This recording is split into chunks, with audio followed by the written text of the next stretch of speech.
Okay. All right, we're going live here on YouTube, and hello everybody. We are here at the Society for Applied Anthropology, and today we are doing a presentation on virtual communities and imaginary worlds, and I will let our first speaker go ahead and begin.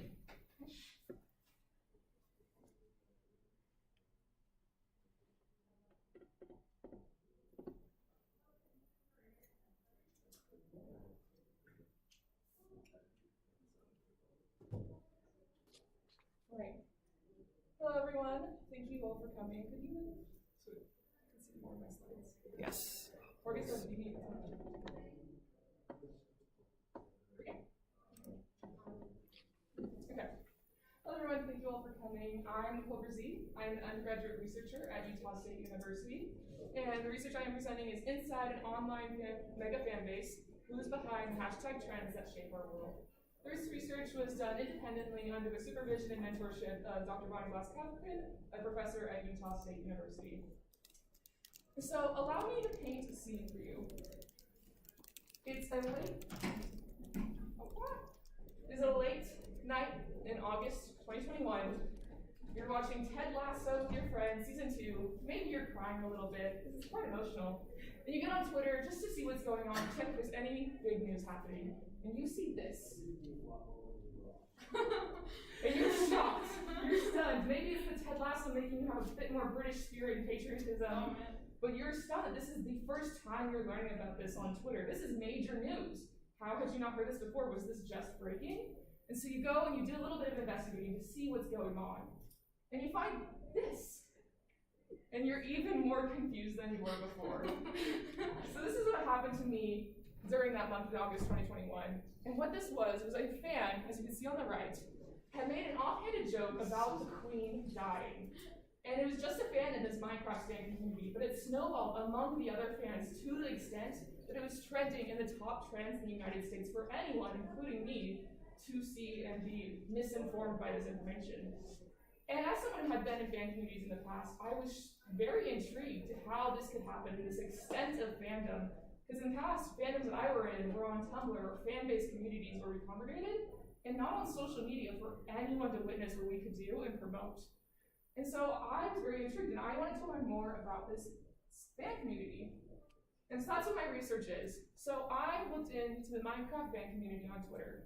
This is commonly known as MCYT Stan Twitter. And I had 3 main questions that I was really intrigued by.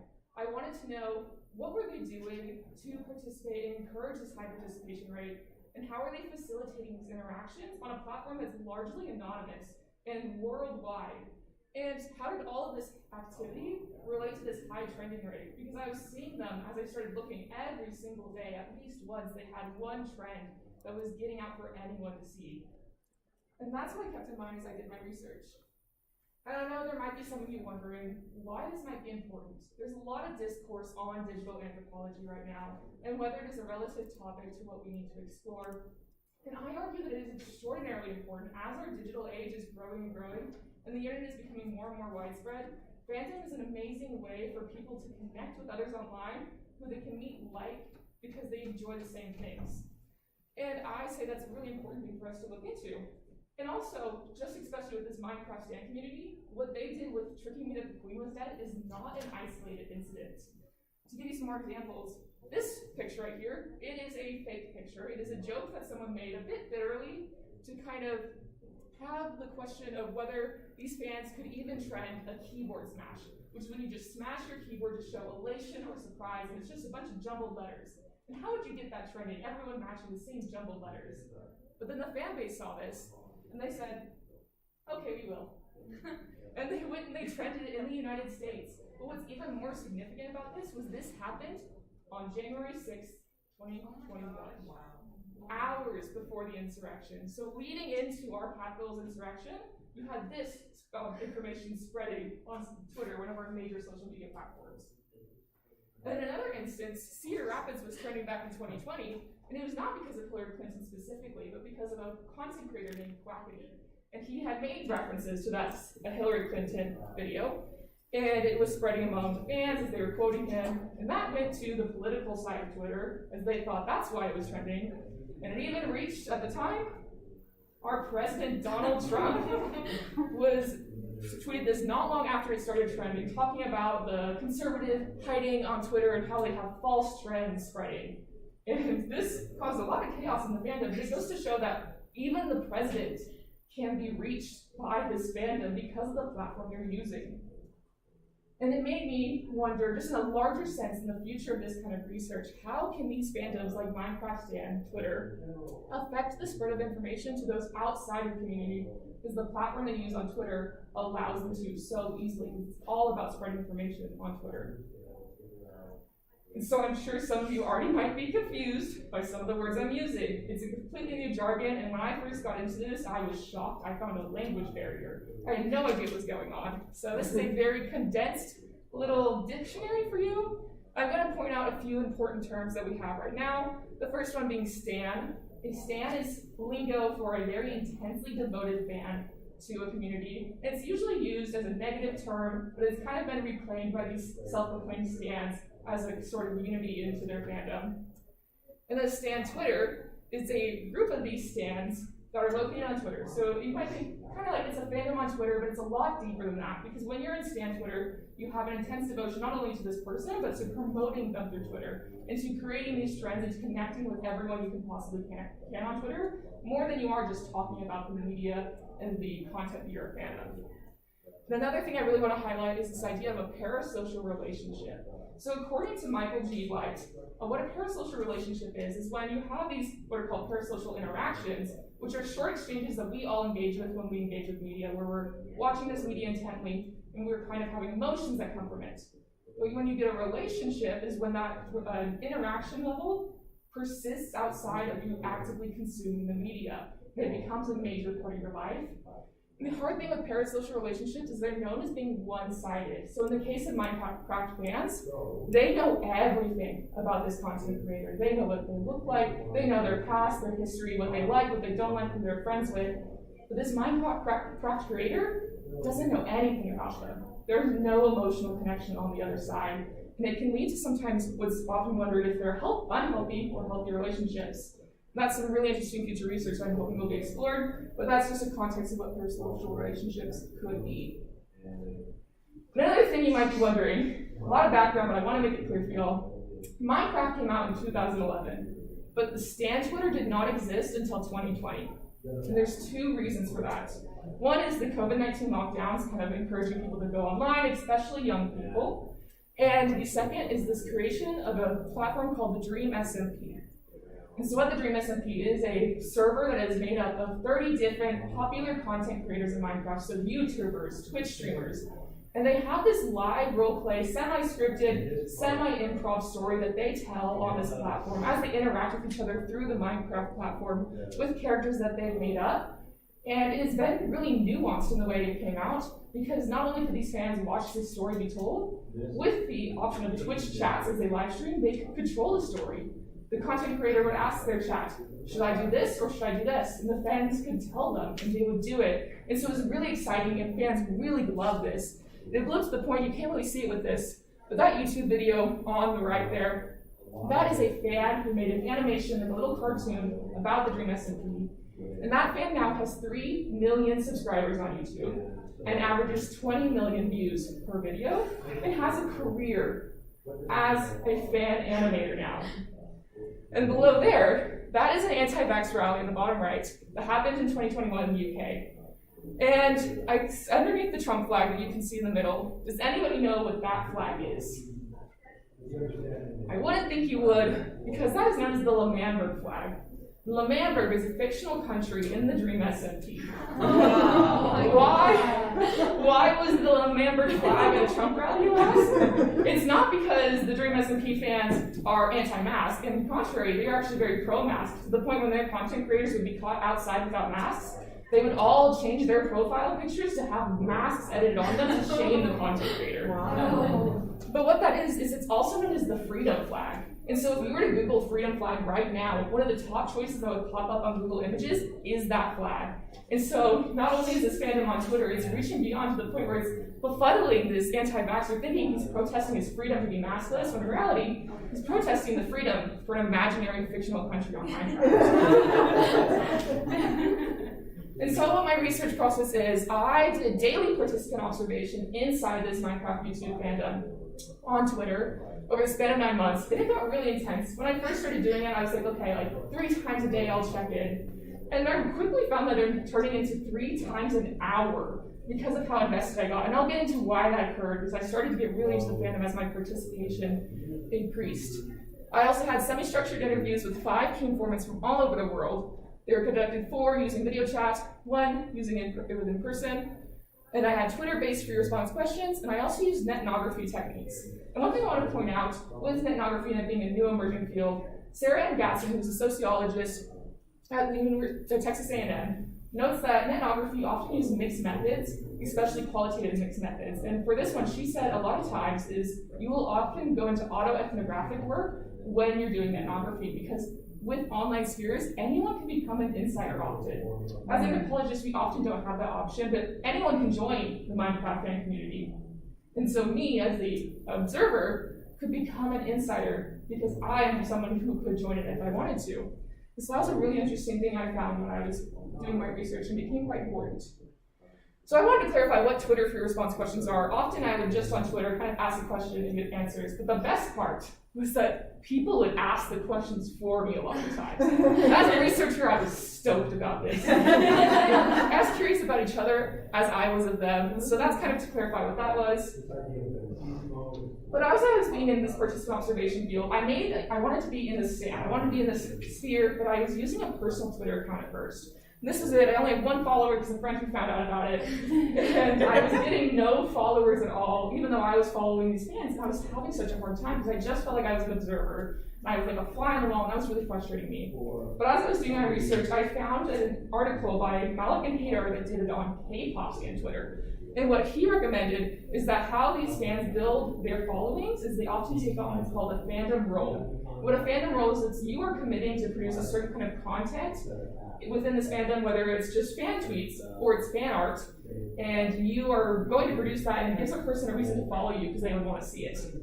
And for example, so what I did, I made a completely new stand account. I changed it so it looks more like a stand account, because with a stand account, you won't use a picture of yourself.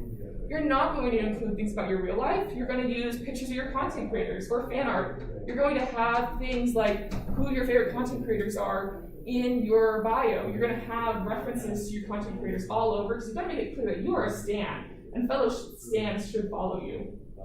And when I did this, my following in the span of 2 months went from 1 to 445. It was an instant change in my research as I started to get interactions and people I could talk to. It completely changed my research driving forward. And this happens often. These are some pretty big examples, but these are all stan accounts that have massive followings because of this fandom role that they took on. At the bottom, that is a fanfic writer who has the #1 most read fanfic on Archive of Our Own right now with over 2 million readers. And she has 66,000 followers on Stan Twitter because of that role she took on.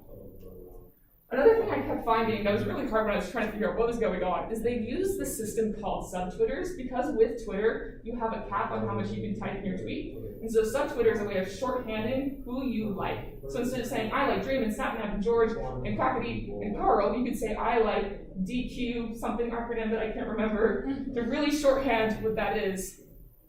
And another thing that I found as I was trying to learn about their interactions, I learned about these things called DNIs, which are do not interacts. And that was cool. I was like, oh, I was wondering how you interacted. But this is actually very useful because not everyone's going to like the same Minecraft content creator. And so they use DNIs to clarify, I don't like this content creator. And if you like them, you shouldn't follow me because we are going to be very different. And we are not going to just talk about the same things. And so that's a very interesting thing I found as well. And another major thing, as I mentioned, I started to get on this Twitter account multiple times an hour because this fandom is so content driven. When you read a book, you finish one book and maybe you have to wait a year plus for the next book. But in this one, if they went 2 weeks without getting a war stream in the Dream SMP, they were screaming that it was dead, that it was never coming back. Just 2 weeks. And they were constantly expecting content. And I have this tweet that I want to point out in the bottom, right?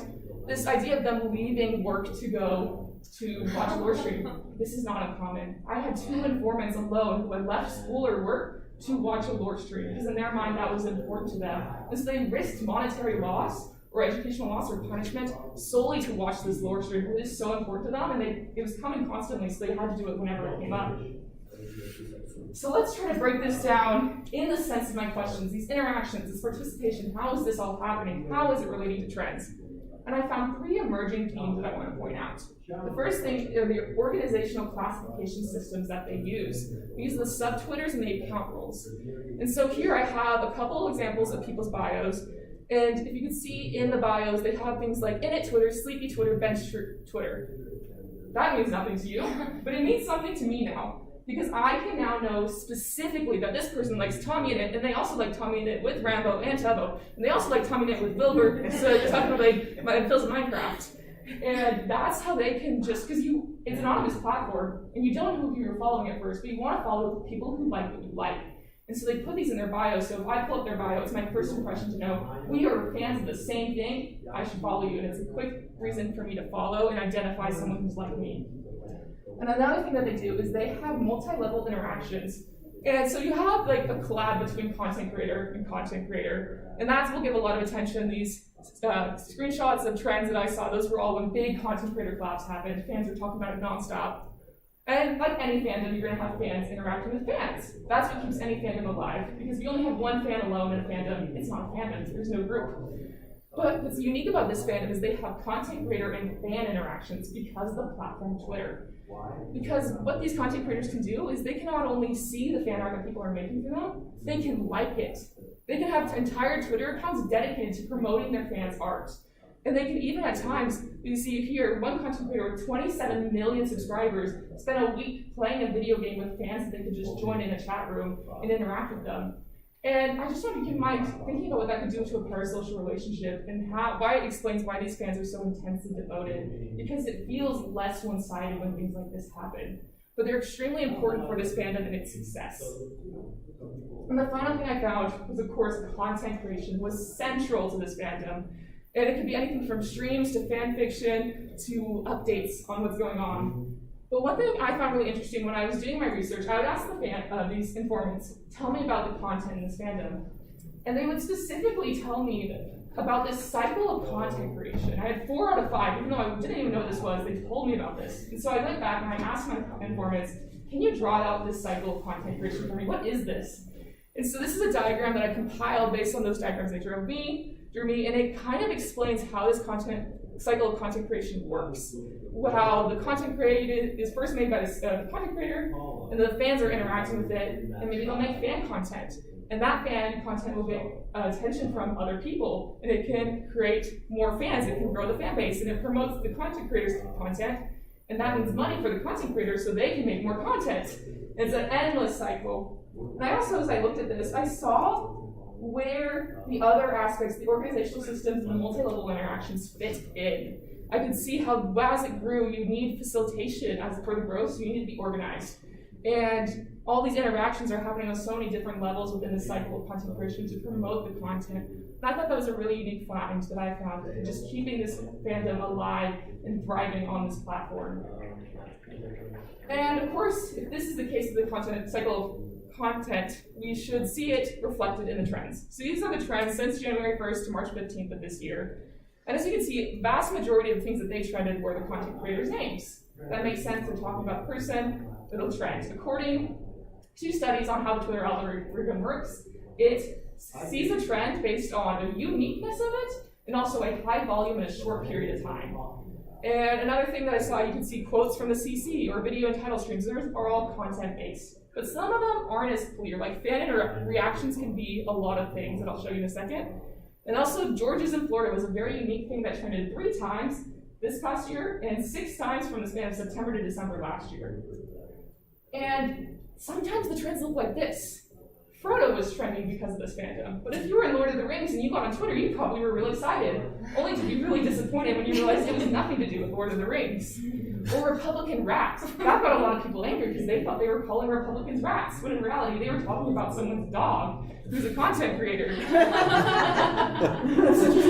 And the craziest thing, this George is in Florida that I told you has trended 9 times in September. George has never been to Florida. George is still not in Florida, but the fans are anticipating he'll be in Florida. But if you are not in this fandom, you're probably thinking to yourself, man, George goes to Florida a lot, and it's a really big deal. And so it just goes to show how wild these trends can get. But also at the end of the day, it is more than just Minecraft. It's like I was saying, this is Twitter. Anyone can get on it, anyone can see it. And like in the case with K-pop stan Twitter, they even had times where they used this for digital activism. And they reserved no-show tickets to Trump's first ever, rally coming back from 2020 of the COVID pandemic, causing it to be almost a no-show rally. And because they can rally themselves so quickly, if a content creator said, trend this to their fans right now, it would trend in seconds. That's a lot of internet power. And so I think as our digital age grows, we really need to understand how these groups are happening, especially on these social media platforms, because it goes beyond the fandom. And anyone, even if you're not a participant, can be affected by this. And it's not just affecting you online, it has real effects offline, and we need to look into this deeper. Thank you.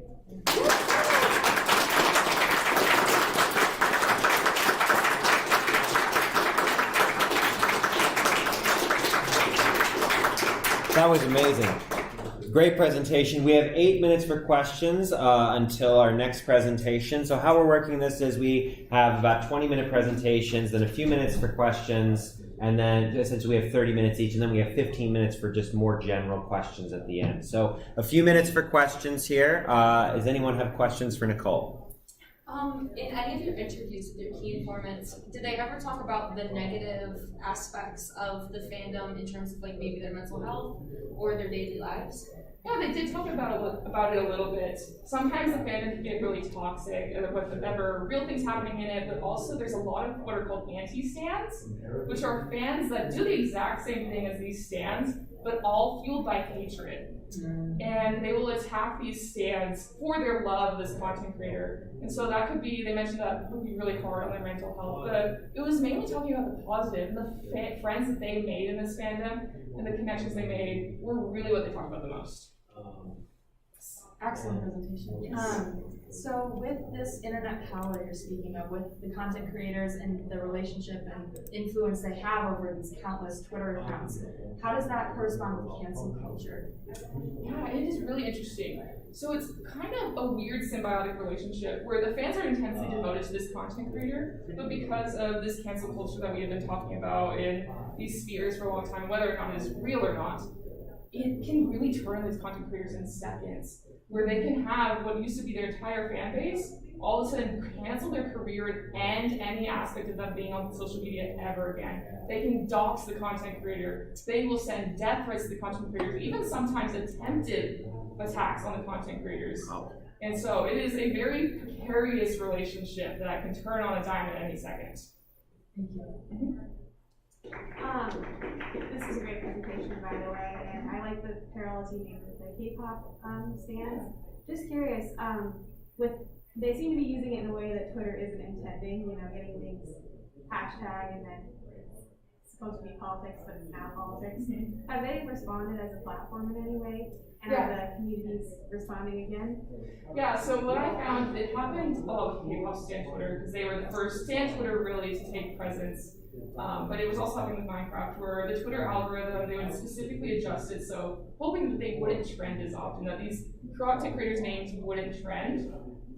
But the fact of the matter is, it doesn't really work, because at the end of the day, sometimes they're tweeting about Dream, but sometimes they're tweeting things like Republican rat. And so, because they can really be, it's quite insane how they will all be unified in tweeting a seemingly random phrase and getting it trending. And so Twitter tried to, you usually won't see content creators' names, specifically just the name, trending on the US trending page, even though it might be getting more tweets than other things. Other phrases will. And you will still see it as a trending thing on other platforms like entertainment and stuff like that. Wow. Yes. More of a terminology thing, just because I know I only figured out what it was a very short while ago. Can you explain what doxing is? Yes, so doxing is when you take someone's information of where they live, who they are, even sometimes their family's information of where they live and who they are, and put it online for anyone to see. So it's a very strong violation of privacy. It's illegal. Don't do it. Do content creators ever, do they ever share their political views? I don't know if you watched any of their streams, but since they have such an influence. They will in certain extents, but we're not really political issues, but this fandom is very queer, very LGBTQ+, and so on Pride Month they would tweet out support of that. I don't call that political, some people do, but real political issues, the fandom is also very democratic and liberal, and so there was speculation I heard, because I was in the fandom at the time, but during the 2020 election, they would speculate whether or not their content creator voted for Trump based on things they said in the past, or just really digging into it. So I know that existed, but I was not in the fandom at that point. Considering the devotion of this community, in the previous chart you showed how the content creator would create content and then the community would support that content in order to sort of further proliferate the success of that career. Did you ever see any clash between the presentation of products or services that the content creator would push and the community sort of interacting with that side of the career? So kind of if they put out a content and the fan did not respond well to it? Yeah, or not necessarily the content, say sponsorship or anything that would be sort of outside of the content creator's actual persona and more just sort of fueling their career. Yes, I'm trying to think of a specific example that would happen sometimes, especially with sponsorships. Fans would dig into who's this company that's sponsoring the content creator, and there was this one that was BetterHelp, I think, and it was supposed to be a mental health platform that sponsored a lot of content creators, but it was later revealed that they were not a very good platform and could actually be quite damaging, and so that turned on the content creators. The fans kind of blamed the content creator for taking the sponsorship, and so that can happen sometimes. We have time for one more. Thank you for the presentation. Going back to the cancel culture thing that you mentioned, what kinds of things would cause those extreme reactions? So one sad and really hard example that I experienced when I was in the fandom was the Dream SMP kind of makes your career. You're instantly introduced to an audience of possibly 10 million fans, and so when you get added to it, it's a big deal as a streamer. And a lot of people were begging for there to be a small streamer that was to be added. And so the main person in charge of the Dream SMP, the content creator Dream, added a small streamer that had only about 3,000 listed followers. And it was a big deal because not only was this the first small streamer to join, it was the first streamer who wasn't really, you might call it nepotism, but it's just for protection of the streamer's name. They were only adding friends or friends of friends until that point. And this person was the first black male creator to join the Dream SMP as well, so it's a big deal. But then they found out a couple days later, it's coming out that this person was a groomer and had groomed his younger fans. And so automatically fans learned about this, and this content creator was immediately kicked out and the other content creators disassociated from it. But that's an example of very extreme cancel culture. Immediately this person's career was done for, rightfully so. But then it could be for smaller things. There was a content creator named Jay Slat, and he was in a video where another content creator made a joke about blackface. And because of that association, fans used that to turn on him. And he used to be a part of Dream SMP and is technically still, but he's never in any more videos because fans know, even there's been times where a content creator will reference Jay Slat, he's a very popular one, Tommy in it, and people will trend Tommy Neg, Tommy cancel the entire day because they're mad that Tommy even mentioned Jay Slat. So that's another example. All right. We will have more time for questions at the end. Thank you. That was a wonderful presentation. All right.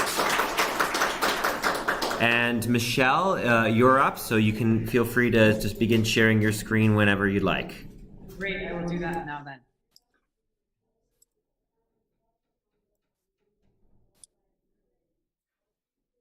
Is it set up? Yep, we're good to go. Great, thank you. And thank you, Nichole. I'm Canadian. I live just outside of Toronto, so I learned a lot about American politics and also a little bit more about Twitter and Minecraft. So thank you for starting off the session today. So I'm Michelle WYNDHAM-WEST, And I'm trained as a medical anthropologist, but I work at an art and design university in Toronto called OCAD University. So I'm an assistant professor in the Faculty of Design, but I'm also the graduate program director for the Inclusive Design and Design for Health programs. So today I'll talk about a bit about the research. I'll give context and design anthropology, which is my disciplinary approach.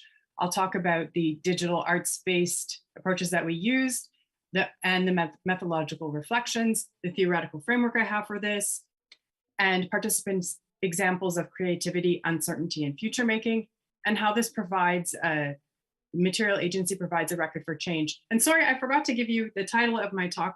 So it's Arts-Based Techniques, Future Making, and Material Agency, Methodological Reflections upon Co-Design Research with Older Adults Experiencing Housing Instability and Homelessness. So I'll get right to it, and I'll provide some context for the research.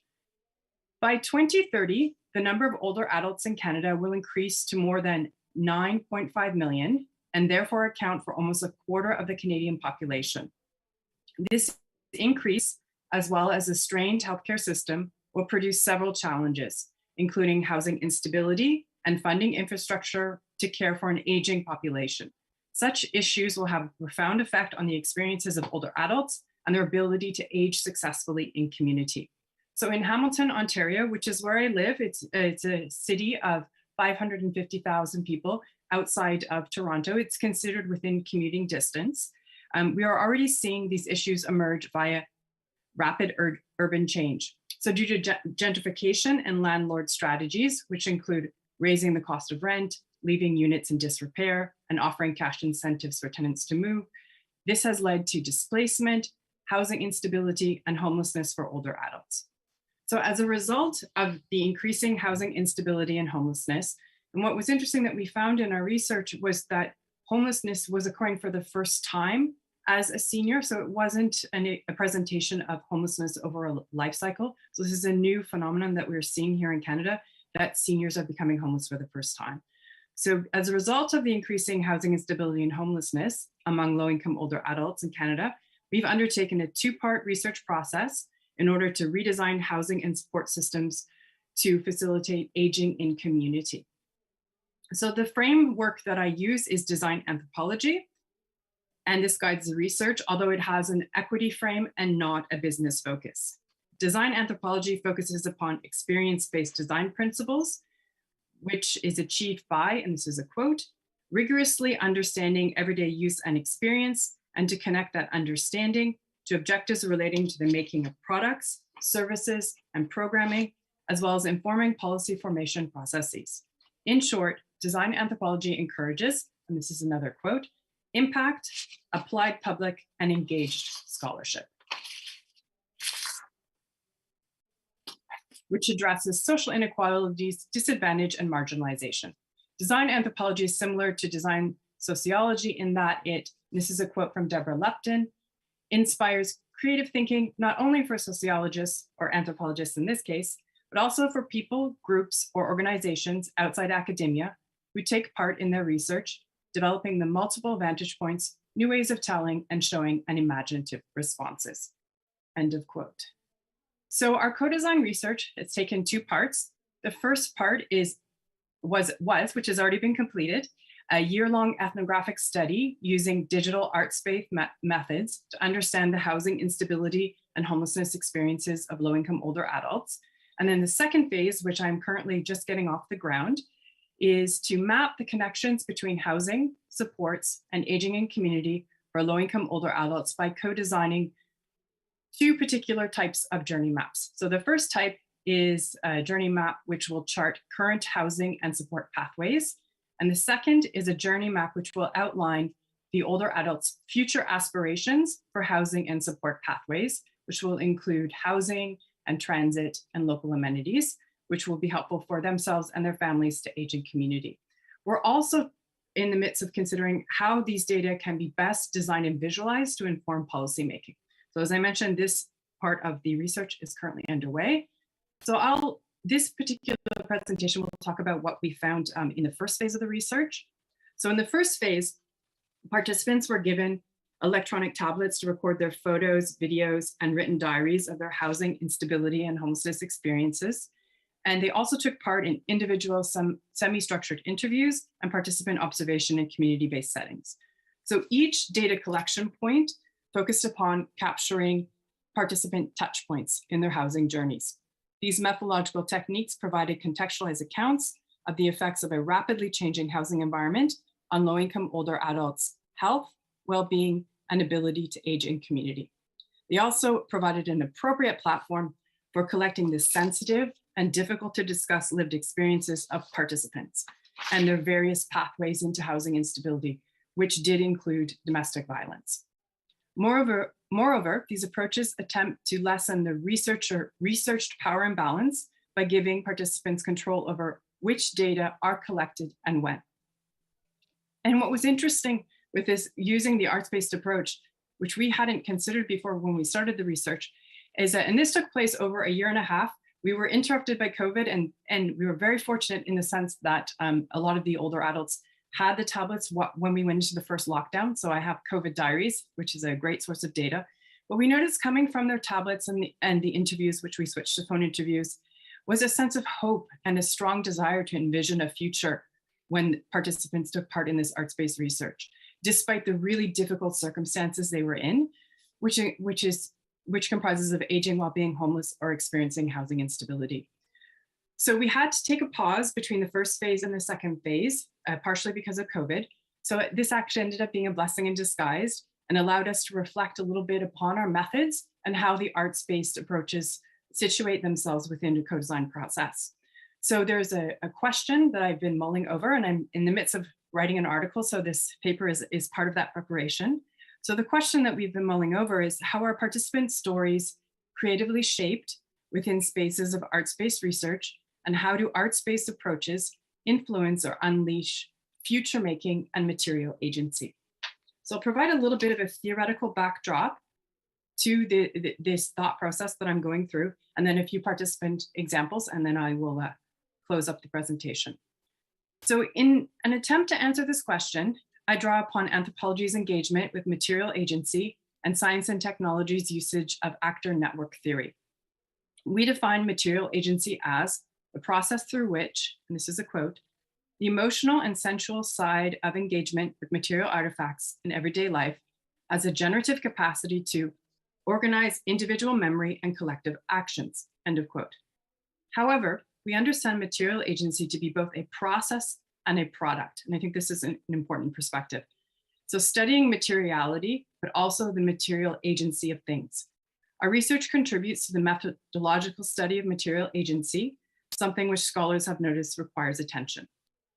We attend to the participants' usage of product-provided tablets through a framework which is invested in objects' productive capacity to record everyday recollections and movements, including how such technologies hold effective power. Following this line of thought, we understand the agentive capacity of their tablets to generate both memories and future imaginaries in relation to housing and aging. You have to remember, this is a grouping of people who have been basically written off by society. So if you are old, you're not necessarily valued within a North American context, but if you're old and poor, people don't even want to hear your story. So this is a really important process for them. And the concept of imagining a future is something that I didn't anticipate was so rife amongst the participants, and the sense of hope that they had. So yes, so in this sense, material agency is temporal, encompassing both the past and the future. And these temporalities are central for understanding material objects' agency and curation or association to form a record via social relations. And the concept of record is important, and I will come back to that as I close the presentation. So here we look at the work of Latour and actor network theory to understand the ways in which things are tied together by associations to create the social. In thinking about objects, such as the project-provided tablets as non-human, we follow Ant's assertion that, and this is a quote, even though things do not determine people's life, they delineate the conditions of possibility for behaviors and a way of life, end of quote. Subsequently, we see technology, a non-human object, as having productive power to shape the practices of co-design for precariously positioned participants. Non-humans can be understood as mediators rather than intermediaries, as they do not simply replace, but as contributing to a particular set of relations.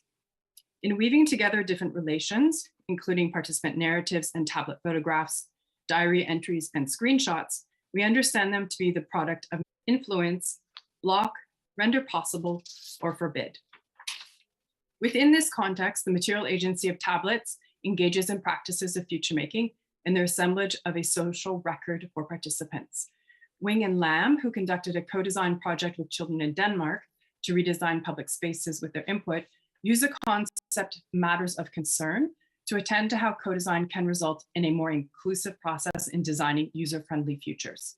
By asking children to participate in co-design workshops and later presenting the result to local stakeholders, the material agency of their collages, site mapping, and prototypes effectively communicated what was important to participants and held the power to influence their decisions regarding the design of outdoor spaces. At the same time, theoretically, it takes into account the productive relationship between human and material objects. In putting design anthropology, material agency, or actor network theory, and digital materialities into conversation, we analyze the participant narratives and tablet data as a record, representing both a process in co-design and a product. This record can be used to shape housing futures and address housing instability for older adults in phase 2 of our research, which is the journey maps to assist in the redesign. So co-design has been praised for its ability to work with previously or predominantly excluded communities, as well as being recognized as a catalyst for social change. Within this process, creativity and uncertainty are central components described as, and this is another quote from Lupton, described as a process of experimentation, mutual learning, and reflection in action involving multiple participants. So what I'll do now is I'll move to some examples. Here's a photograph that was taken by one of my participants that I met at a local library. As you probably know, local libraries are really important spaces for individuals who are experiencing homelessness or housing instability. And he had actually been, he was an immigrant to Canada, and he had been a journalist in his previous place where he had lived. And he was a security guard in Canada. And this was a photograph that he took of the library. It was a very important space for him. It was a space of learning and books, which he had been used to in his previous occupation. So I've got 2 very short vignettes of participants who engaged in future making while they were doing the arts-based research. So I'll just go over those quickly with you. I have a lot more data. Unfortunately, I can't put it all in today, but these are 2 good examples. The first one is George. He's a 72-year-old Indigenous man. He had experienced rent eviction. He had couch surfed and lived on the streets for a while before finding a spot in social housing. He described his housing experience as a house of cards, always precarious. While taking part in the research, George had been photographing the neighborhood he had been born into, grew up in, worked as an adult, and is now aging in, all within a 20-block radius in downtown Hamilton. And what was really interesting about his photographs is it allowed an opening for me to have a discussion with him about continuity, because as someone who was homeless when I met him, most people from the outside would have considered that his narrative would have been one of instability, but he actually had one of stability of place because he had lived for his entire life within a 20-block radius. So it's a really good example about how arts-based research opens up these discussions with people and this envisioning and a different framing. And I found the arts-based research was really, really helpful for individuals who had experienced trauma. It gave them another avenue in which to express themselves. And so George took photographs. He wrote a lot in his diary on his tablet. In one of his diary entries, he wrote, "When it's time to make a change, the universe will make it so uncomfortable for you that you have no choice but to leave." And he took many, many photographs, but I've included one here for you. And this, when I met him, he was homeless, but he did secure a spot in social housing in the research process. And this was the building that he was going to move into. And as you can see, it was under renovation. So he used to go every week and take photographs of the building to see its progress. And it was, you know, in a sense, it was a photographic representation of his new life that was being built. So he was very excited to show me these photographs. And the second example I have here is of Deborah.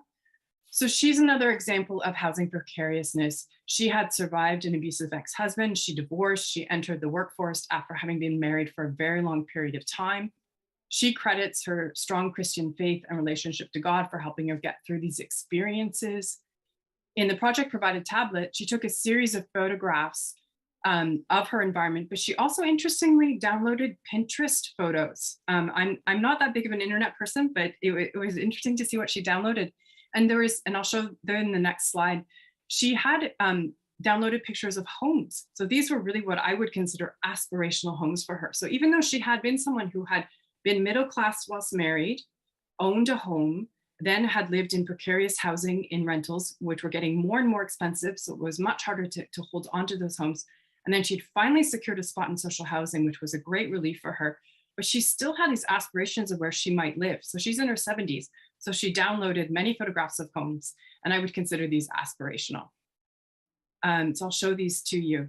These are, I think this is the housing future she still had in mind for herself. So there's a nice little cottage and a nice little decor here as well that she had included on her tablet. So you can see how the sense of hope and the sense of future was permeating these discussions, whether they were visual photographs, they were videos, or they were their diary entries. And they also talked to me about it in their interviews and when I was able to conduct participant observation pre-COVID. So I will come to the conclusion now. So for George and Deborah to engage in future making is a form of resilience. There aren't specific formulas for change making within the creativity of co-design, but ways of thinking about how creativity can be a transformative means or technology through which to, and this is a quote, produce new and open ways of understanding, making, and imagining the world, end of quote. So this involves the concept of moving beyond, which I've got on the next slide. And I have a good quote, I think, that discusses moving beyond. And this is what I posit that George and Deborah took part in. So moving beyond refers to a willingness to fall into and engage with a possibility beyond our tangible knowing and feeling. Possibilities are not closed products or templates. They are instead open concepts, leaky and porous, that have and lead to many starting points. Such emergent phenomena cannot be analyzed or predicted, but they can be attuned to and even welcomed. So participants engaged in the process of future making by using their project provided tablets to capture what was meaningful to them and their experiences of housing precariousness and homelessness. By creating photos, videos, notes, and screenshots, they constructed an aspirational record of how they envisioned their life in the future. Additionally, such future making included drawing attention to the ongoing challenges they faced with the hopes of having somehow these photographs and videos and these texts being brought forward to people in positions of power and the people who had the decision making to act. I'm sure those of you who do applied anthropology, you've probably had this experience before. Some people will come to your studies and say, I'm doing this because I know that you can make a difference. I think sometimes they overestimate what we can contribute, but they wanted to create a record. So this is the concept that I was talking about before. And I think it's really important to talk about how arts-based products, so the process throughout the research, but the products can attempt to bring recognizability to participants. And recognizability is a term from Butler. I had a long quote, but I had to cut it out for time. So they want to bring recognizability to their experiences of precariousness in housing, including homelessness, through their visual and textual artifacts and narratives. As such, in providing this record, a foundation is laid for and this is a quote from Butler, a disruption within the field of power, end of quote, so that low-income older adults' lived experience can bring forth and this is from Butler as well, claims they require, end of quote. So it's, from my vantage point, it's imperative to fold altered forms of aging, which demonstrate that older adults are not necessarily taken care of as they age, into the record, quote unquote. So as Canada's older adult population continues to grow, low-income older adults' housing instability experiences will only increase. And incorporating their experiences into our local Hamilton-based redesign can hopefully provide a template for municipalities across the country going forward. So thank you very much for listening. Let's stop the share. Okay, so we have 10 minutes for questions for Michelle here. So what are your questions? Go ahead. Hi, Michelle. You mentioned that the people have the opportunity to speak to people with decision-making power through the products that they were creating. Did you facilitate that, and which kind of people were they? Policymakers or program designers? That's an interesting question, and it's a position that I find sometimes makes me a bit uncomfortable with participants. They sometimes assume you have more power than you do actually have. But I think what was important for them, and they mentioned quite frequently to me, is that we want to provide this record for you so that you can take this out there into the public realm. They didn't use the particular words of the public realm, but I've published an article, and I have some others that are en route. We've put some videos up. I forgot to mention I do this research in conjunction with McMaster University in Hamilton as well. They've been very supportive of the research. I've got local partners, and I've got City Housing, the Hamilton City Housing, who've been helping out as well. So just getting this record out there is something that's very significant for participants, because as I mentioned earlier in the presentation, this is such a marginalized population. Their voices aren't taken into account at all. There actually literally isn't a record of their experiences. So this is the first part in a multi-year project for me. So really understanding from an ethnographic perspective, which I find that anthropology contributes so well, their experiences, doing this co-design and mapping with them, which is existing and future making as well, and then presenting this to policymakers. So they understand it will take a couple of years, but it's a sense of getting their stories out there at this stage. I hope that answers your question. Other questions, go ahead. Did you run into any problems with people that maybe weren't comfortable using a tablet or the electronics? And if you did, how did you overcome that? Oh, that's an interesting question. So when one conducts art space research, there's a little bit of a self-selection process that takes place. Most of the participants I found later were budding novelists and photographers and painters, and we're starting to engage in these activities in their later years when they had the time to do that.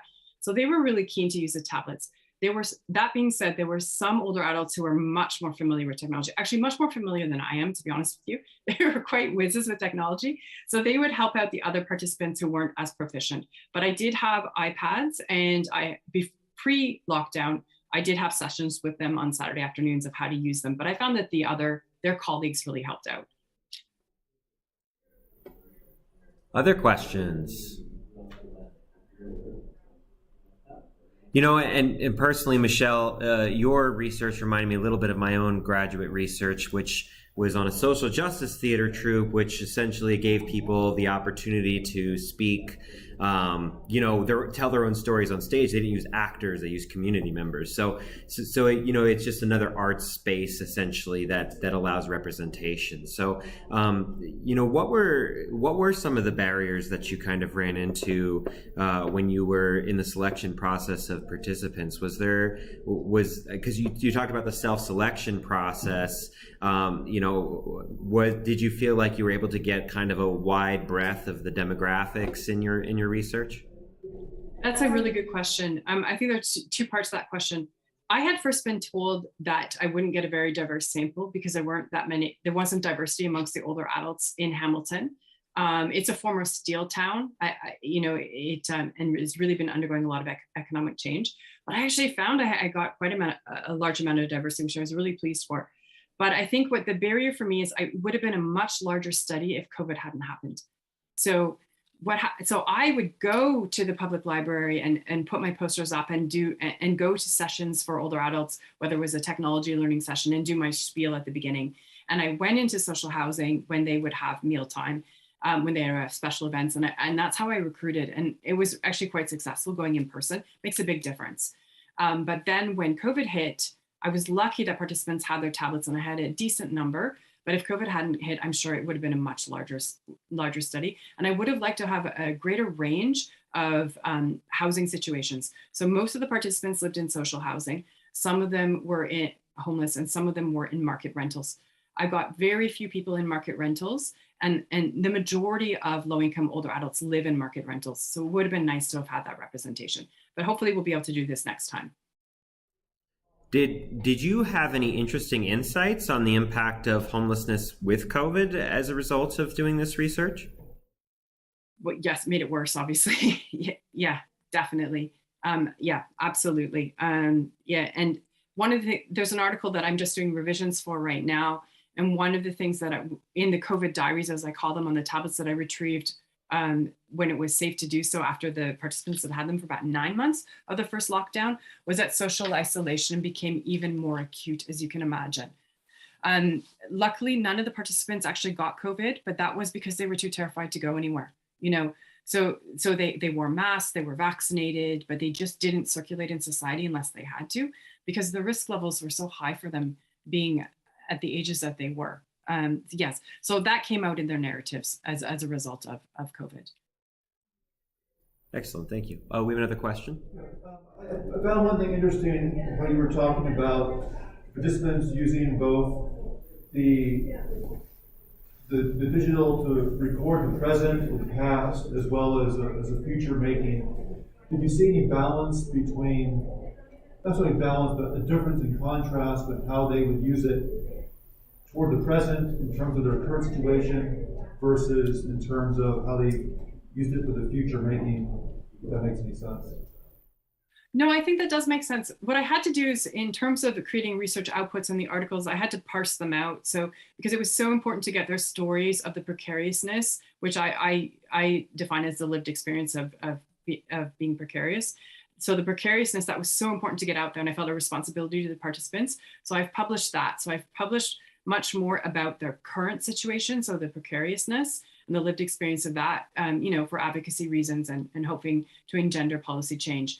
The future making, that was something that I noticed as I was conducting the research and really interested me. And so I've started to work on this now. I'm doing a few papers, and I've got an article that I'm in the midst of writing, but that's come later because it didn't feel as politically urgent. Go ahead. You had mentioned collecting the tablets back from the participants at the end of the study and then using it to compile your data. But in the meantime, during the research process, they would come to rely on using their tablet for their present, past, and again, future making. Was there any effort to give them permanent replacement tablets so they would continue to use them after you're done? Oh, I would have loved to have been able to give them the tablets, but I don't own them. So it's grant money, so I had to take them back. But a few of the participants did purchase tablets because they wanted to keep using them. Any other questions?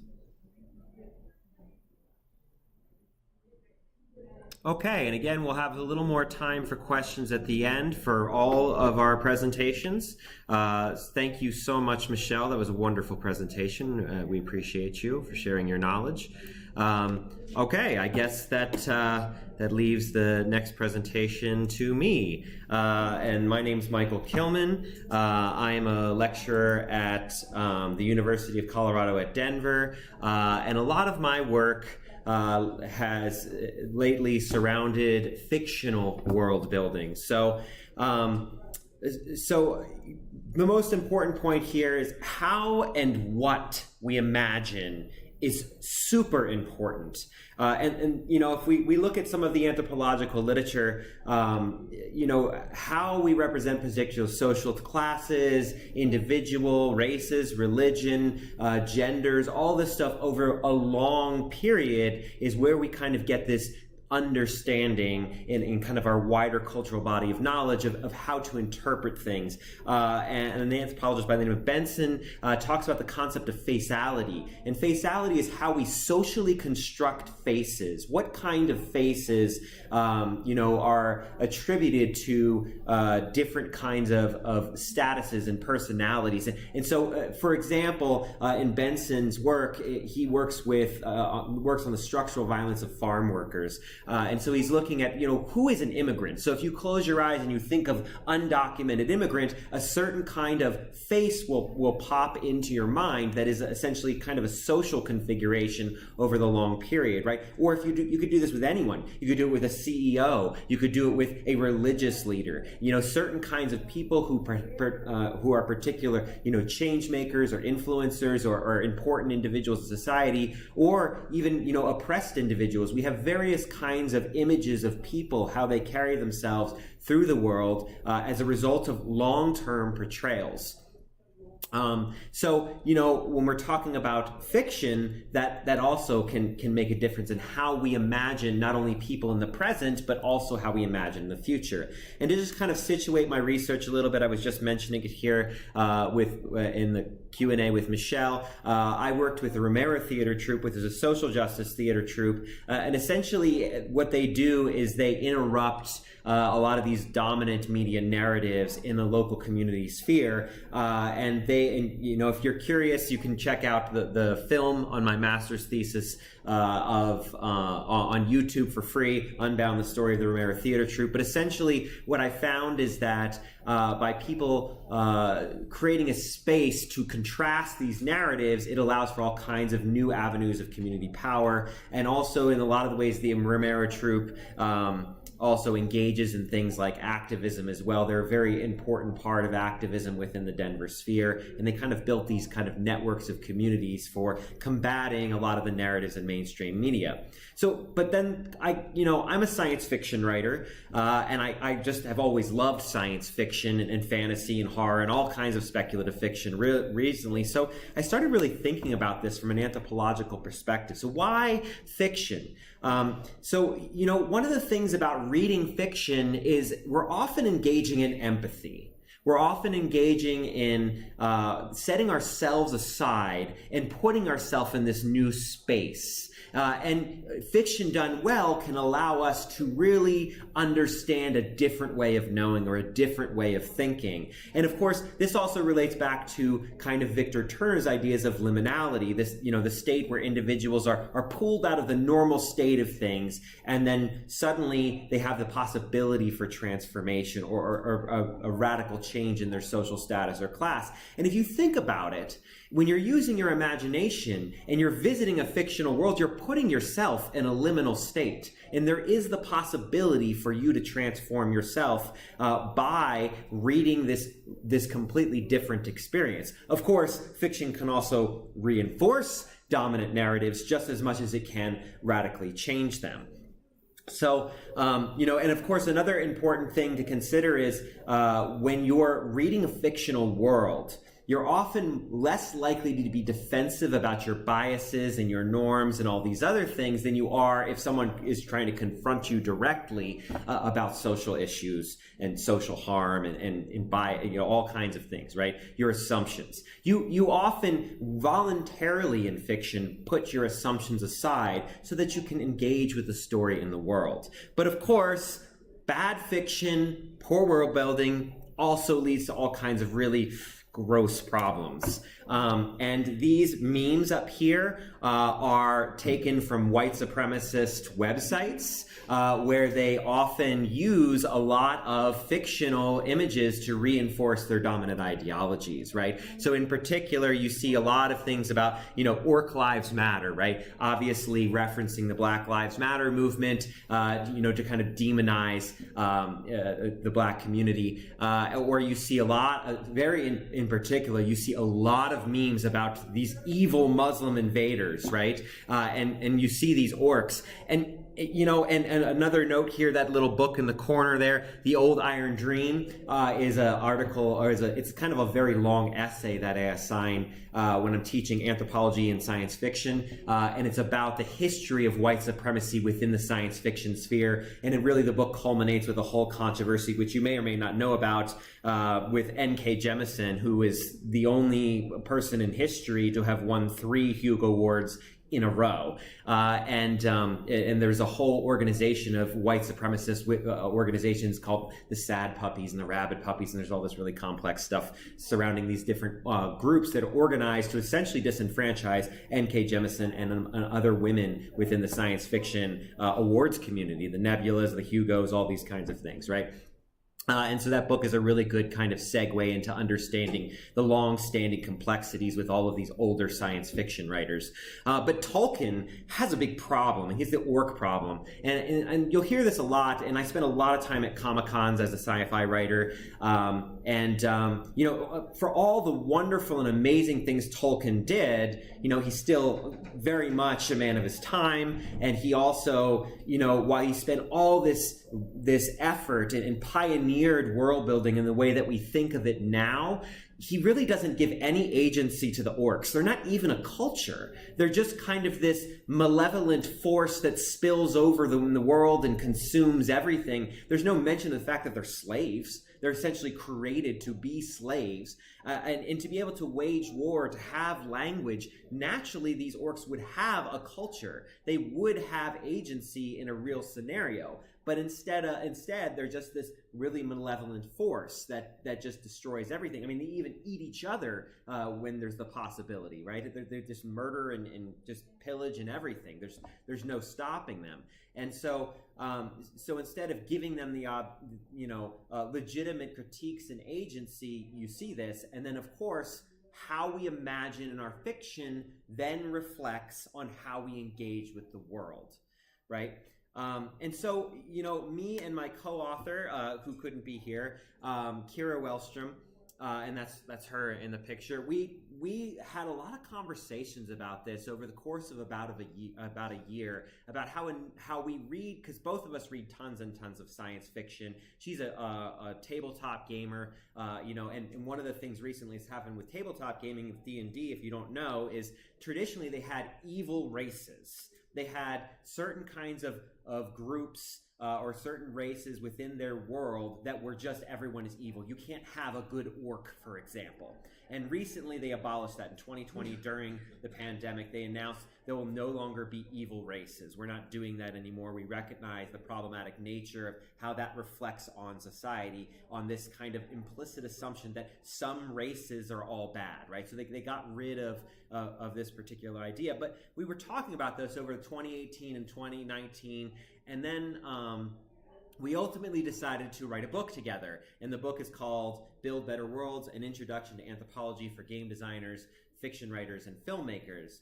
And what our project is one way to interrupt these kinds of poor world building that could have negative ramifications on the actual world was to give people anthropology. As a tool. We wanted to give them the toolkit of anthropology to start rethinking about what fictional worlds are. And so here's some kind of screenshots from the Kindle version. So we try to do it in a fun and accessible way.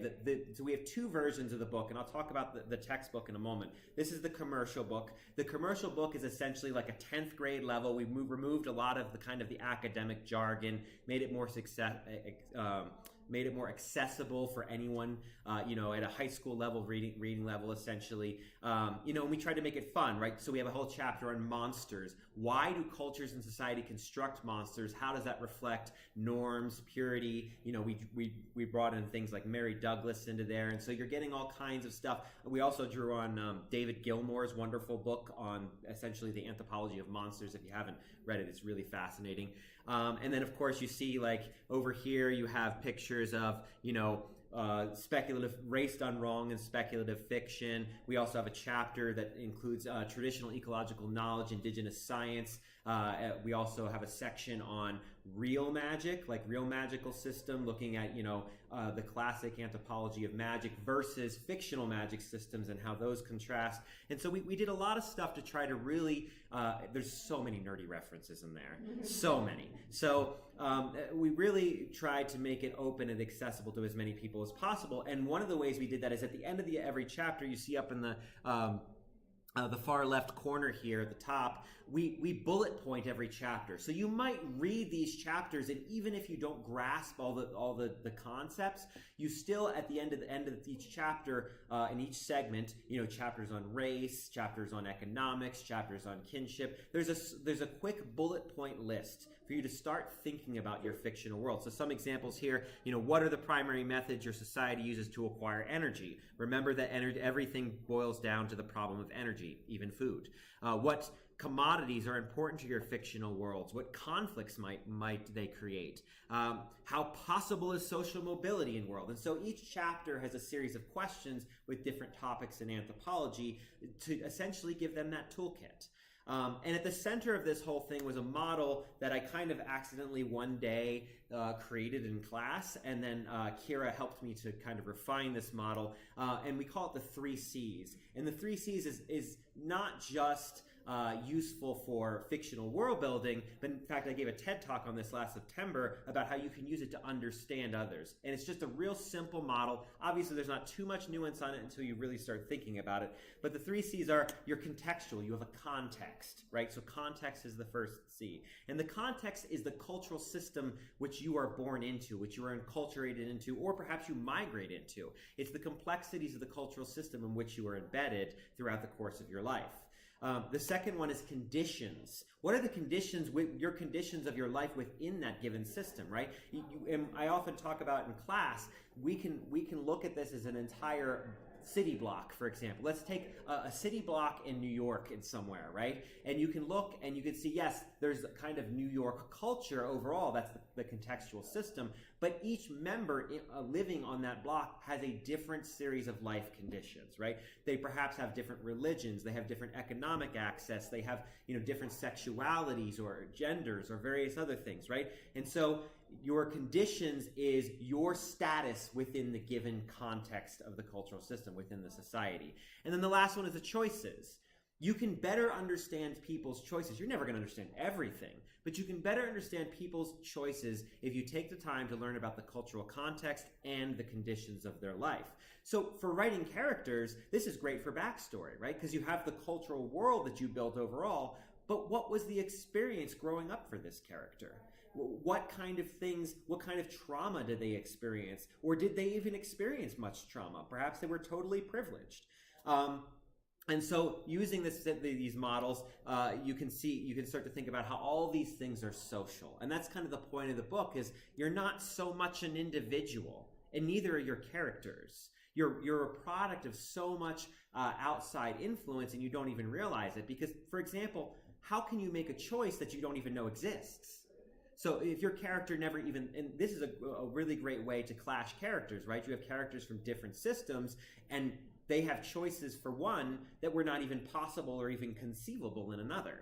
And so it also allows people, hopefully, as they're building these fictional worlds, to think about anthropology, think about culture, and consider difference and diversity, not as kind of this this icky thing, because of course I teach a lot of general diversity classes, and there's a lot of kind of clamming up and people getting super defensive when we talk about things like privilege. So with that in mind, I attempted to try to go into kind of a more different pedagogical approach, because I've been teaching a class, for example, called Culture and Diversity in the Modern World for I think 7 years now. And I kind of taught it in kind of the traditional way where you go over the different fields, and I did kind of like students teaching each other. They would assign articles and all kinds of stuff, and it worked fairly well. But I would try to introduce books like The New Jim Crow by Michelle Alexander, or like chapters out of that, or I tried to introduce Robin DiAngelo's White Fragility, and what I found is students would just shut down. I would have students, and I talked to other teachers who taught this, they wouldn't even show up for those classes. They would just completely avoid the topic altogether, especially if they were a white male, for example. They just didn't even have the conversations. So instead, I switched to world building. So in order to teach diversity, we're now using this textbook. And the textbook is longer. Each chapter has more depth. Of course, it's more academic. It also has additional chapters as well. Built-in quizzes, all kinds of stuff. But, we have, like, for example, we have a chapter on history of methods and theory in anthropology. Like, the average person on the street doesn't care about that chapter, so we just completely remove that chapter from the commercial version altogether. And of course, if you want to get the textbook version, you can, but, it's obviously it's a textbook price, right? So it's less accessible, but it's also better to use for the classroom because it has more kind of stuff for the classroom within it. And so in Kyra runs her class a little bit different than mine in the way that she sets up her assignments, but I essentially run with the 3 C's through even the assignments. And so the first assignment they essentially do is, okay, you have to build an environment and a map. And the map can be anything you want. It doesn't have to be a particular state. It could be a spaceship, a generation ship wandering through space. It could be a sacred grove in another parallel reality. It could be a haunted house that the characters have to navigate through. It could be whatever you like. And so they build a map, And then in order to kind of situate the culture in the first assignment, they have to do 5 major events that shaped knowledge to the present circumstance. So they build a timeline and they create this essentially context. So they do this kind of first building in the context of the cultural system in their first assignment. The second assignment, they create a privilege system. And each student, they're in groups of 3 to 5, create a character in that privilege system. So we talk about privilege system not just about race and gender, but also ability, accent and dialogue, language, or dialect language, those kinds of things, kinship pattern, what's their religion, because obviously some religions have more access to society. So they built this series of categories that they have to kind of fill in. And of course, we have things like skin color in that list, but if you, for example, do, frog people or something, because I don't require them to necessarily do humans, some of these concepts don't directly change, so I allow them to kind of swap out categories. But the point is I want them to understand that privilege is this spectrum, and this essentially, by building this fictional world, they come to understand this privilege. And then their character has to fit into this system somehow. And they can either be super privileged, super oppressed, or somewhere in the middle. And then the final assignment with choice is I make them destroy their world in some way. They have to have some sort of interrupting change that messes up the whole system, and then their characters have to make choices to navigate this new system that has come into play. And then their final thing is they must do some sort of creative project to present their fictional world.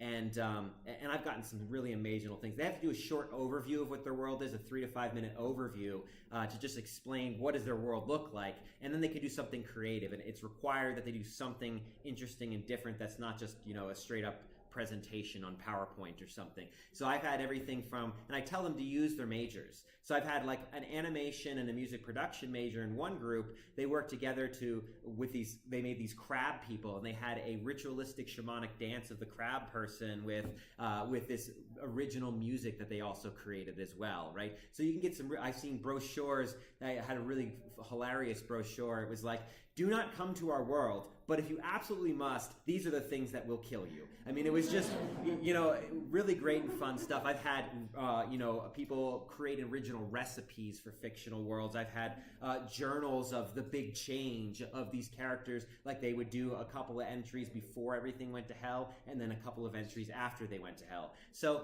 it just really allows students to be creative, and it gives them the space to engage with these very difficult concepts that we're all kind of struggling with, and it teaches them to understand complexity because they're having to build complexity. And then hopefully, you can't obviously get into their brains, but they're beginning to think about complexity in terms of the wider world. So again, what we imagine matters. So teaching these core concepts of anthropology, both in the classroom obviously, but to the general public, I really believe that is one way we can open the door for better conversations and discussions in the wider world. And because, a lot of my research as a graduate student was on 24-hour news media. How do we combat that? Well, one of the ways you can combat that is by giving people space to practice empathy and fiction making. And it doesn't just have to be in like a book. It can also, of course, be in gaming, because the gaming sphere is rife with all kinds of problematic world building.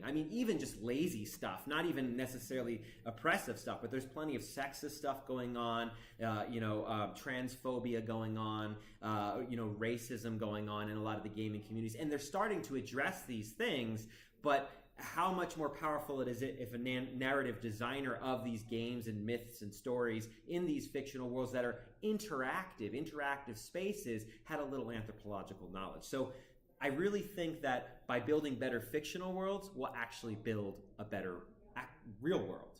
So, thank you.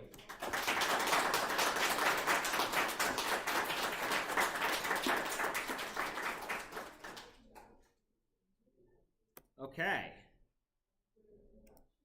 Questions? Yes? Fantastic. This is so interesting. I'm curious, you're talking about navigating these difficult issues through this different lens. Have you or any of your colleagues worked on implementing this, like the assignments you were talking about, the projects in like a middle or high school range within school? Or I think that would be like, just curious whether there's expansion beyond the university level. Yeah, I would absolutely love to.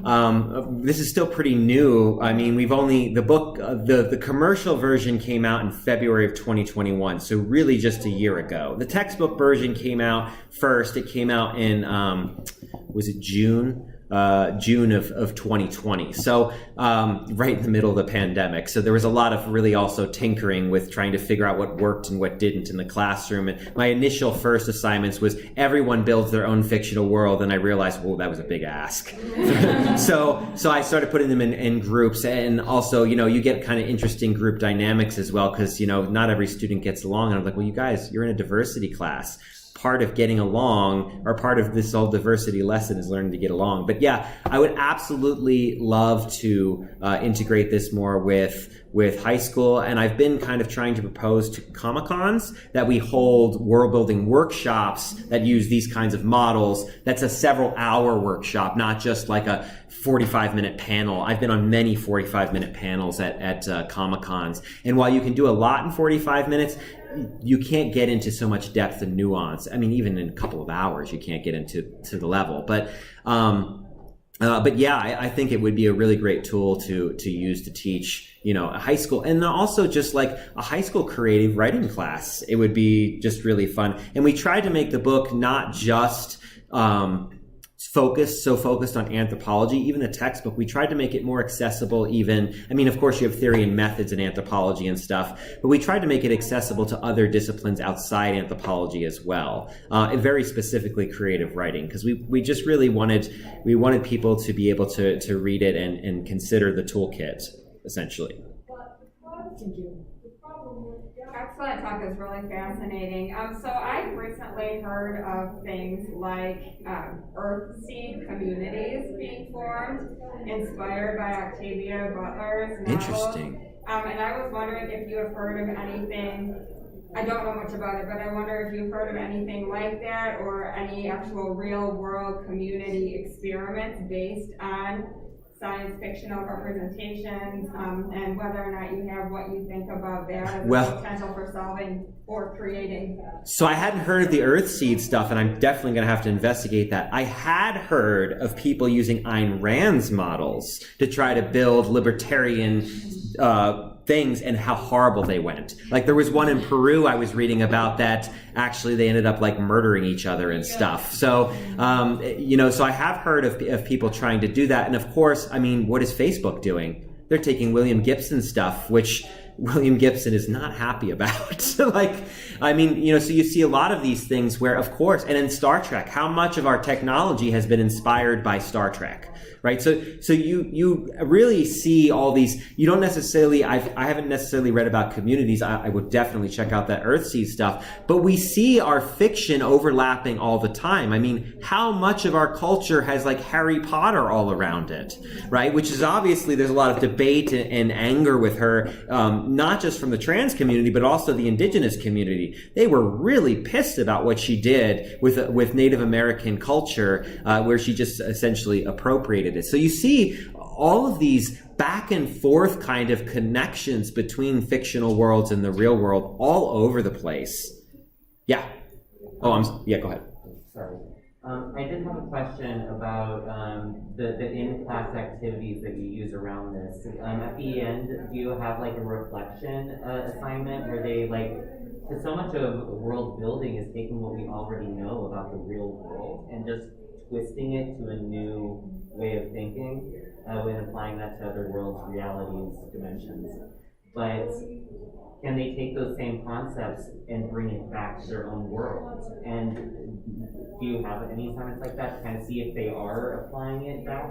I actually haven't, and that's actually a really great idea. That's probably something I should seriously consider implementing in next semester. So it's a little late to do it now, but because we're already at midterm time. But that would be really interesting to collect data on it. And like I said, I think a lot of the last year and a half or so has been me like trying to tweak it to find the best way to work, and almost like a pilot study. But I think a reflection assignment would be really interesting. Perhaps. Maybe even doing like a IRB whole thing and trying to figure out how to do more formal research with it. So, You had a question first. Yeah, well, more like a comment building on the two previous comments.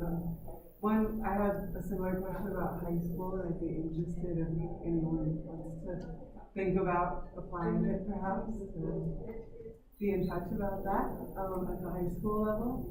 And based on what she mentioned about BRESEE, that my question was if you interacted with it. There's definitely a community of people who in particular are looking at the works of Octavia Butler. There's Octavia's Brood, which you might have read, and there's a whole line of thinking around fictional world making, using it for social justice at the Allied Media Conference coming up. And there is a online community of people who in particular There's definitely lots of online forums discussing all this stuff and how it relates to fiction, and I've definitely interacted. Like I belong to the huge science fiction book club Facebook group, and we read 2 books a month or whatever, and so there's a lot of discussion about this stuff. But the problem is a lot of like some of the online forums, a lot of the moderators try to keep politics lesser. Just there's a particular group that works with Octavia Butler's work. Oh, is there? Okay. It really is about social movements and real life. So it's like a virtual community? Yeah, but they meet in person too. Like for example, at the Allied Media Conference. Okay, interesting. I'll have to check them out for sure. Thank you. We had a question in the back. Yeah. Have you? I know it's relatively new, but I was wondering, have you faced any backlash for using this kind of model from either your students or maybe from like administration? Just for using this different kind of model to teach about diversity? I've had a couple of students really pissed that they didn't want to take a creative writing course. Yeah, for sure, because it does, but it really isn't any more writing than my regular courses. Because I teach other courses as well that I don't use this model, and they're actually probably reading and writing even more in those other courses. So it's actually less work, and it's also group work, so you can also kind of divvy things up. But I mean, I've had. On the same token, I had one group in fall semester design their entire language for the world. I mean, they turned in like a 37-page assignment about the structure of their world, including the language, and I think they had like 200 key terms. My goodness! So, I mean, this one particular student she said, "Oh, I'd probably spend 100 hours doing." She just got really into it. So, but I haven't had any backlash. So far, they've been really good about allowing me to kind of to try this different method, and I think in part is because a lot of the classic kind of lecture approach is less and less appealing to students, and they want something more interactive because our world is more interactive. So, thank you. Behind you, sorry, go ahead. Yeah, this was piggybacking off of the feedback from students. I'm sort of inversely from backlash. Have you received any, at least anecdotal comments from students about success or any revelations that they may have had? Yeah, I've had a lot of students comment that this was a really wonderful way of approaching diversity, that this felt them like they weren't personally attacked. And me being a white male, of course, I try to reach out to, and I grew up in, very kind of conservative communities. And so I had a lot of learning to do myself, especially as an anthropologist. I mean, I didn't even know Native Americans existed until I was 11 years old. So, I mean, there was a lot of ignorance I grew up with simply because I lived in a segregated community. And so I try very hard to find ways to approach them and be like, look, it's not about your character. It's just about you not knowing something. And I've had a couple comment that this was a really good way because they just didn't feel like they were being directly attacked. And it allowed them to really consider these other viewpoints. Not everybody loves it. I for sure have people who, just like always, hate my guts. It's the nature of teaching at a college or really anywhere, right? So, but yeah, I've had a lot of positive. I have time for one more question, then we're opening up to general questions. Go ahead. You mentioned at the end about video games and their sort of world building choices, and I was wondering if you came across in your research any differences between fiction writers who write essentially a character and make the choices for them, like for the reader, versus video games where the user, I guess, has all of like the agency to make the choices that the character in this world is making. But do they? because video games, while they're very interactive, and you have a lot more sandbox games like Minecraft, like Nichole was talking about earlier, there's still a very limited amount of choices that you can make, and like Bethesda is a great example of terrible world building, and I've emailed them several times, like, get an anthropologist, but at the same time, they do their games are fun. I still play them. The world building is, there's a lot of problematic stuff like lizard boobs and stuff. I mean, I make jokes about that all the time, right? Like, why would a lizard have mammary glands? But like, really, it's a track. It's still a track, it's just it's got more branches to it. And the consequences in gaming still are very narrow, right? You might have, like, Mass Effect, I love that series. Mass Effect, for example, you had stuff that would impact choices down the line, but really it's just like which character you were friends with, right? The overall impact of the choices in video games are still pretty limited. So but I think in the future we're moving to where limitations are less and less and less, and that will be really interesting with world building. So, did that answer your question? Yes, it does. Okay, cool. Okay, so general questions for any of us, me, Nichole, or Michelle. I have a question. Again, across all of your guys' research, did you ever get any pushback from maybe older members of the anthropological community who don't understand, like, the digital aspects or, like, the imaginary aspects, or what their importance is to anthropology? Me, not personally. And I think that's in part because I am visual and media anthropology is kind of my field, and that's such an ever-shifting and changing field right now that I haven't really run into that kind of resistance. How about you, Nichole? Oh, yes. And a lot of it wasn't malicious or telling me that my research wasn't a good research topic. A lot of it was just, I kind of consider just a generational boundary.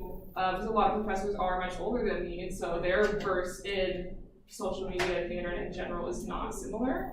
And so I didn't have an initial amount of support. It was a lot of me trying to figure out along the way, but thankfully I found another USU professor who did specialize in digital anthropology, and they helped a lot.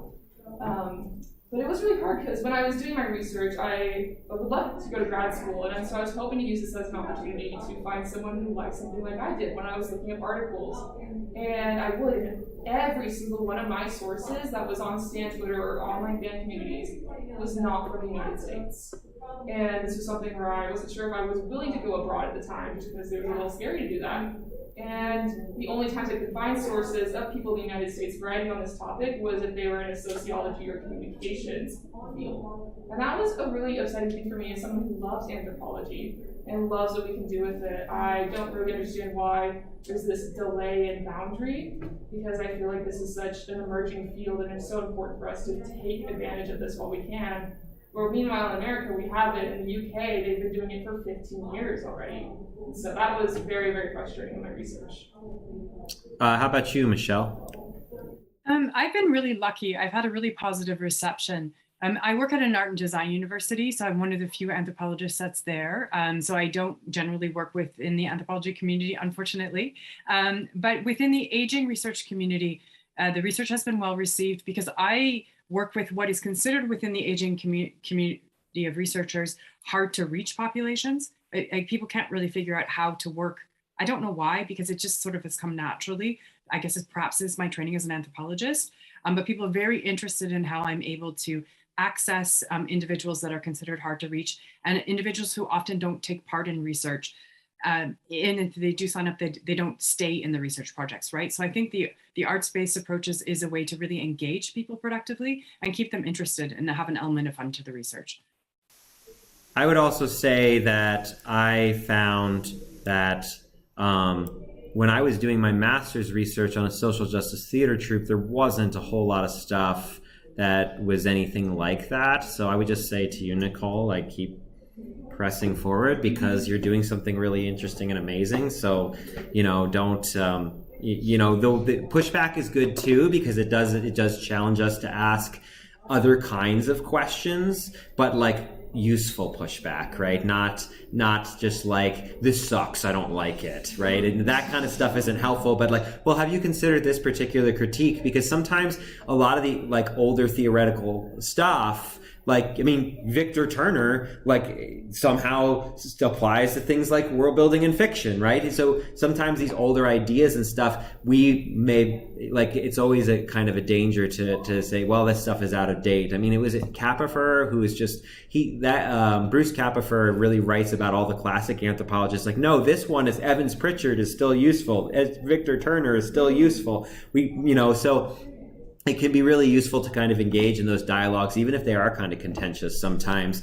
But, at the same time, yours in particular is like I didn't even know about half this stuff exists, and I probably should talk to my teenagers because they probably know all about this stuff. So yeah.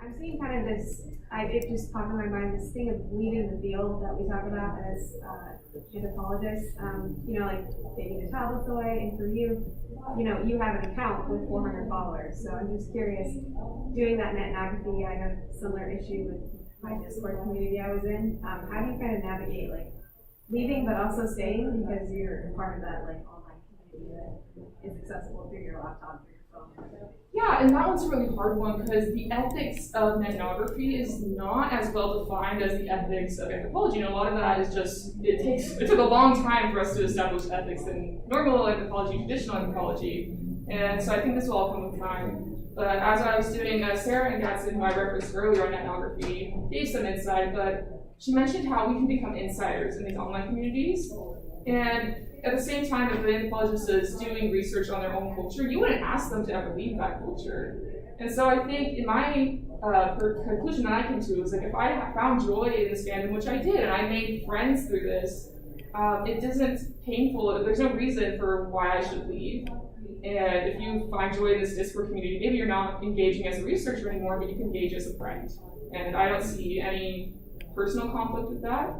So that was my insight. We also have an online question for you, Nichole. Did you make very close friends or find a place within the MCYT community while investigating it? As someone as part of the community itself, it's common to make online friends. And would you consider a stan yourself? Would you consider yourself a stan now? Yeah, I totally did make online friends. It was great. Like, whether my informants or just people who would reach out to me about, like I said, I was making fan content, and I was so surprised because I was within not long of making fan content. People were making my fan content of my fan content. And I was so shocked and pleased because they were just so uplifting, even when I was worried about the quality of my own work. They helped encourage me. It was really nice. And so, as for term of being a stan, I feel like I'm very knowledgeable on how to like watching the streams and stuff like that.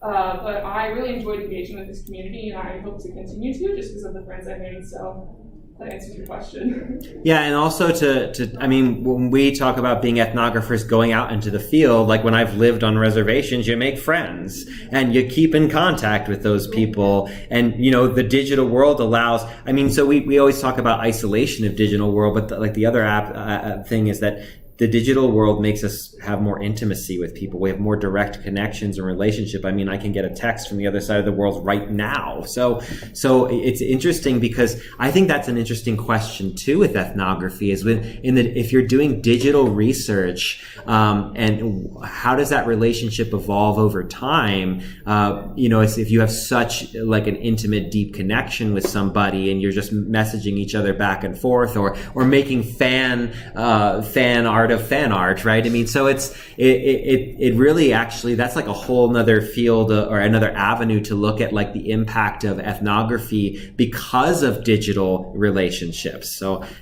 if anyone's interested in exploring that question, maybe. So other questions for any of us?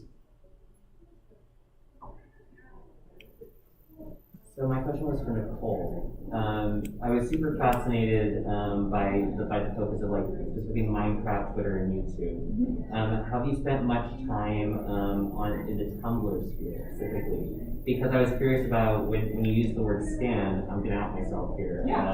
I joined Tumblr a year after it started and stayed the whole time. But I saw the word Stan pop up in 2018, and it started as a joke about the actor Sebastian Stan. And so people called themselves Stans for Sebastian Stan, but then it crossed over to multiple fandoms where they didn't realize it was about Sebastian Stan. And so they said, oh, we're Stans, not knowing they're Stans of Sebastian Stan. And then it just literally amorphized, became its own word. And now, and so when I saw it in 2018, and then it hit the public perception in 2020. And I saw some interesting articles that basically said Tumblr is this like bottom feeder that's just like this is where all the things start and develop, and then they hit the public sphere, and then that's where they become trending. But that gap is shortening, where something that becomes popular on Tumblr today will be on Twitter tomorrow. So I was just curious how much of your time was spent in Tumblr before going into the Twitter sphere. Yeah, so I am a big nerd myself, and so I have been on Tumblr previously, and like wasn't super active, but I do remember learning that fact about Stan because previously I had heard about K-pop Stan Twitter, which came around that time, 2017, 2018, really blew up. And I used to think the term Stan stood for stalker fan. I thought it was a pun. And then when I got into this research, I was looking into it deeper, and I found out about that, which I think is so funny and not talked about at all. But in terms of this fandom, I didn't spend much of any time at all in this fandom on Tumblr, just because I was so invested on the Twitter sphere, and a lot of the fandom, all they will be on other social media platforms. They're on Instagram, all over. They are very congregated on Twitter, largely because that's where their content creators are the most active, besides Twitch, obviously, where they stream. And so if you wanted to get an interaction with your content creator, if you wanted them to maybe retweet your fan art, you would want it to be on Twitter. So.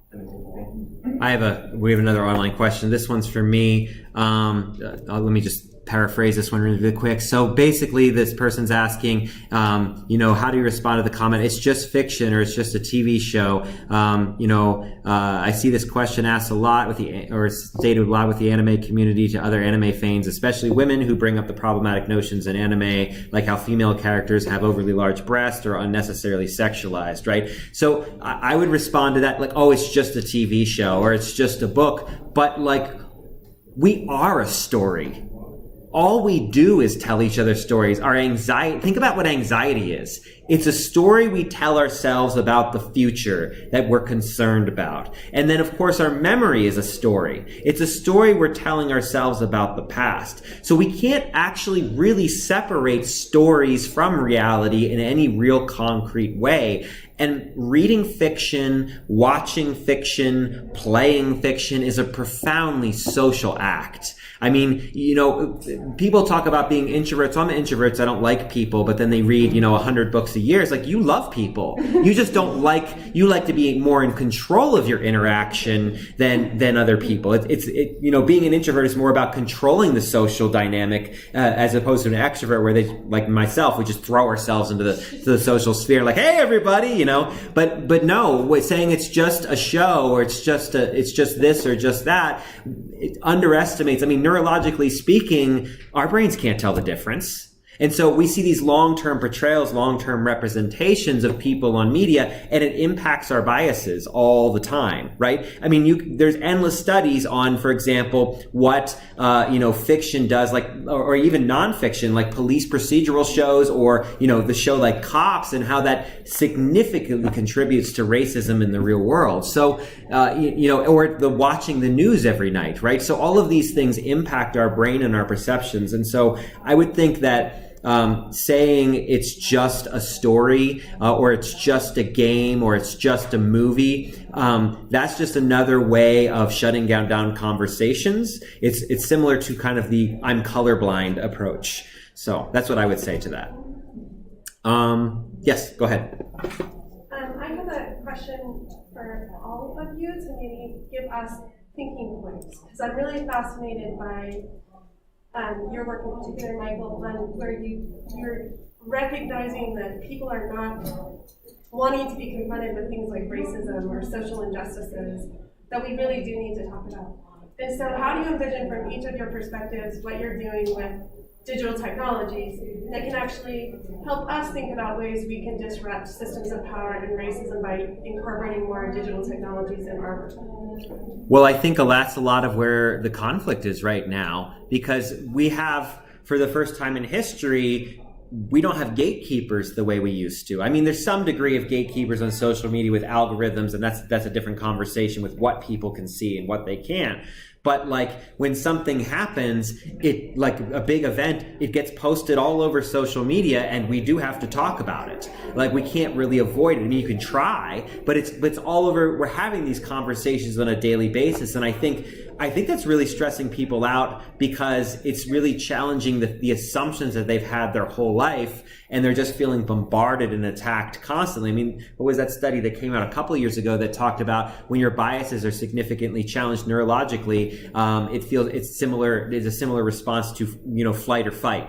Right, so you're actually seeing similar overlaps between someone being physically attacked, where they either have to fight back or they flee, and so you're seeing this constant engagement on social media. And in some ways, it's like we're so oversaturated with engagement that it's kind of detrimental to our mental health in some ways. But let me let the others speak before we have more comments or questions. I was going to say I could add to that as far as engagement goes, because my response to my parents when they start being very bigoted about things is I just get up and leave the room. I don't engage with them on it anymore because I don't want to waste my breath, but I get up and leave the room, and I can hear them from the other room defending themselves to my husband because they got offended and their feelings were hurt, that I'm just like, I'm not going to waste my time on you. Because like my dad said, you can't argue with the willful ignorant, so a lack of engagement could lead to further entrenchment. It's really complicated, and I don't think there's easy answers. I really don't personally. What about you, Michelle? Why don't you jump in? Well, my research is mostly offline. I mean, we did have a Facebook group among participants to keep in touch. I put it up when the lockdowns happened so that we could exchange information more easily. But the people that I do research with are subjected to this discrimination and these preconceived ideas, et cetera, et cetera. So a lot of their narratives are about these very difficult experiences. So I found them to be very open-minded. So it's a very good question, but I'm not sure my study would actually really answer your question, sorry, but it's very interesting. Can you remember what the question was, the original one? Is how can we use these kinds of media to disrupt these social systems of power and racism? Like, that's where it's intriguing to me. I feel like as anthropologists, we can bring this into this space, but you have more experience. So the Minecraft YouTube fandom was very interesting when I was on Twitter, because they, like I said, they don't really put a lot about yourself out there because you're trying to stay anonymous and kind of have this separate identity. But there would be certain things, like demographically, that I was very easily able to capture because they saw these things as very important. It was your ethnicity and country. You usually put your flag if you're from another country, or what languages you spoke, or maybe even your race that you identified with, you wanted to in your bio. And they would put their sexuality in their profile picture, in their bio, all these things. And it was a bit of a bubble. It was very idealistic because it was this place of acceptance. And it was rare to find a profile that didn't have someone's pronouns in it already. And it was a very idealized world. But this is the youth that are largely engaging with this. The average stan, I can't know for sure, but I would guess 15 to 16 maybe.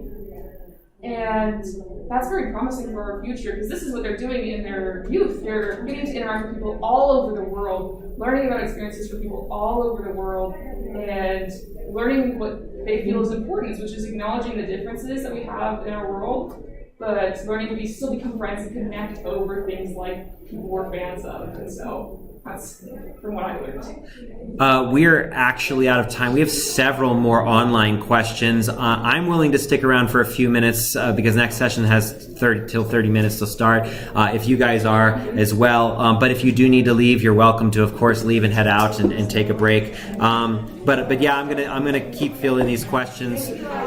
Let's just give people a second to clear out of the room. As we have a full room here. So, thank you everybody for coming.